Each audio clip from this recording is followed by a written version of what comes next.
subject, can you tell me something about open source technologies and what companies are finding, and what kind of success companies are finding in investing in open source? Because that's another relatively new thing that's happening.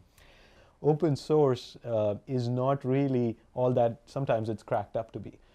In the sense that there's not adequate support and service that's available when you have a technical challenge, and in some cases some of the documentation is just not available because it's open source, right? And so I think there's a learning curve that people have gone through as part of embracing open source.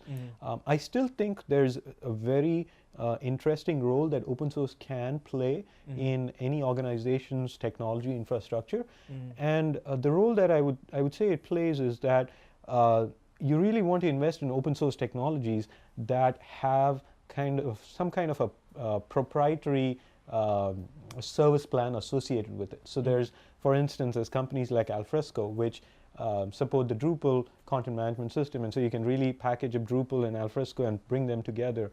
Or even I'll go back to the days on in where Linux, being open source, was supported ably by Red Hat, and they continue to be supported by Red Hat.